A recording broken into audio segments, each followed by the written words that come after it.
ভোর 6টা বাজে। আমি সৌম্যদীপ। আজকে আমি ফ্যামিলি নিয়ে একটা জায়গায় ঘুরতে যাব বলতে আজকে আমরা কাঁথি থেকে যাব উড়িষ্যার পঞ্চলিঙ্গেশ্বর মন্দিরে, যেটি উড়িষ্যার বালেশ্বর জেলায় অবস্থিত। হঠাৎ করে প্ল্যান হলো, তাই আমি, মা, ভাই, মাসি এবং মাসির ছেলে মেয়ে মিলে 6 জন একসাথে বেরিয়ে পড়লাম। আমরা কাঁথি থেকে এগরা কুদি রাস্তা হয়ে উড়িষ্যা রাজ্যে প্রবেশ করেছিলাম এবং এখানে বালেশ্বর ডিস্ট্রিক্টে দেখতে পাচ্ছেন এই যে শ্রী পঞ্চলিঙ্গেশ্বর মন্দির, এবং এখানে পাশেই একটু ওয়াটারফল রয়েছে। কুলডিহা ওয়াইল্ড লাইফ স্যাংচুয়ারির ঠিক পাশেই নীলগিরি পাহাড়ের কোলে এই মন্দিরটি অবস্থিত। জানাই ছিল 3 থেকে 3.5 ঘন্টা টাইম লাগবে এখানে পৌঁছানোর জন্য, তাই আমরা ভোর 6টার সময় বেরিয়েছিলাম যাতে আমরা 9টা সাড়ে 9টার দিকে এখানে পৌঁছে যেতে পারি। আপনারা চাইলে ট্রেনেও আসতে পারেন। ট্রেনে আসলে আপনারা হাওড়া থেকে ট্রেন ধরে বালেশ্বর স্টেশনে নামবেন এবং সেখান থেকে আপনারা দেবকুণ্ড হয়ে এখানে পঞ্চলিঙ্গেশ্বরে আসতে পারেন। আমরা যেহেতু গাড়িতে এসেছি তাই আমরা দেবকুণ্ড যাওয়ার প্ল্যান করিনি, ওটা পরে করব। আমরা প্রথমেই পঞ্চলিঙ্গেশ্বর মন্দিরই দর্শন করতে এসে গেছি। দেখতেই পাচ্ছেন এগুলি গাড়ি রাখার স্ট্যান্ড। আমরা এখানে গাড়িটা রেখে আমরা হাঁটতে হাঁটতে আমরা মন্দিরের উদ্দেশ্যে রওনা হলাম। বলে রাখি, এখানে আসার অনেক দিন ধরে ইচ্ছে ছিল কিন্তু হয়ে উঠতে পারেনি। আজকে সুযোগ পেয়ে আমি আমার ফ্যামিলি নিয়ে এখানে ঘুরতে চলে এসেছি। বুঝতেই পারছেন, পঞ্চলিঙ্গেশ্বর মন্দির একটি শিব মন্দির যেখানে 5টি শিবলিঙ্গ রয়েছে। লোককথা অনুযায়ী মা সীতা বনবাসের সময়কালে এখানে পঞ্চলিঙ্গেশ্বরের মন্দির প্রতিষ্ঠা করে এখানে পুজো করতেন। আরেকটি লোককথা অনুযায়ী এখানে নীলগিরির রাজা কৃষ্ণচন্দ্রের রানী একদিন স্বপ্নাদিষ্ট হন এবং ঝর্ণার নিচে 5টি শিবলিঙ্গের অবস্থান জানতে পারেন। রানীর স্বপ্নানুসারে রাজা অনুসন্ধান করে এখানে শিবলিঙ্গগুলি খুঁজে পান এবং সেখানে মন্দির প্রতিষ্ঠা করে পুজো শুরু করেন। আমরা যেহেতু গরমকালে অফ সিজনে এসেছি তাই এখানে মোটামুটি ভিড় রয়েছে, তবে সিজনে এখানে প্রচুর ভিড় হয়। দেশের বিভিন্ন প্রান্ত থেকে এখানে মানুষ ছুটে আসেন এখানে মন্দির দর্শন করতে। হাঁটতে হাঁটতে আমরা পাহাড়ের অনেকটাই উপরে উঠে এসেছি এবং ধারে সারি সারি করে অনেক দোকানগুলো বসেছে। এরকম একটি দোকান থেকে আমরা পুজোর জন্য একটা পুজোর ডালা নিয়ে নিলাম।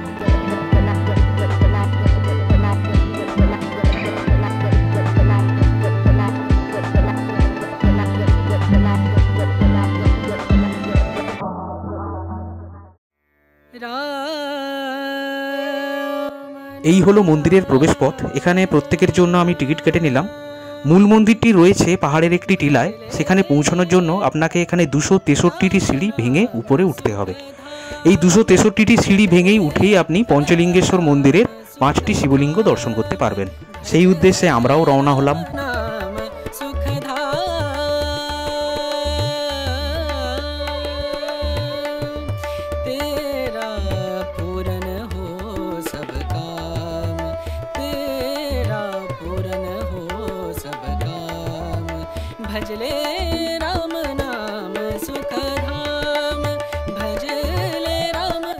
যেহেতু সাথে মা মাসিরা ছিল তাই আস্তে আস্তে উঠতে উঠতে প্রায় 1 ঘন্টা পরে আমরা মন্দির চত্বরটায় প্রবেশ করলাম।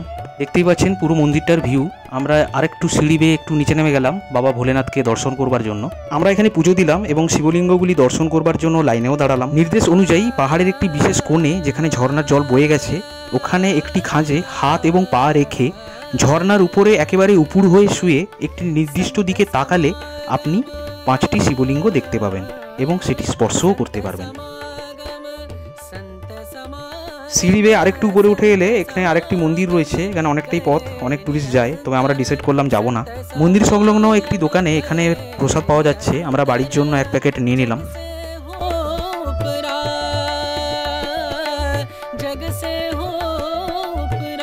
প্রায় মন্দিরে 1 ঘন্টা কাটাবার পরে এবারে আমরা নিচে ফিরবো। আবার 263টি সিঁড়ি নিচে নামতে হবে।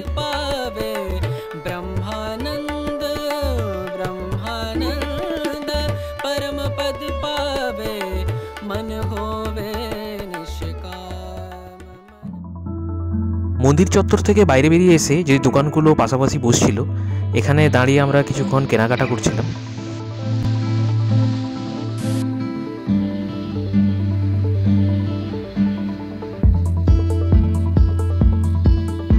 প্রচণ্ড গরমে ক্লান্ত হয়ে একটা ওআরএস নিয়ে নিলাম প্রত্যেকের জন্য। লাঞ্চের জন্য একটা হোটেলে ঢুকে আমরা নিরামিষ থালি অর্ডার করলাম। পার প্লেট 70 টাকা করে পড়েছিল। দেখতেই পাচ্ছেন অনেক তরকারি শাক রয়েছে, বিশেষ করে চাটনিটা খুবই ভালো হয়েছিল।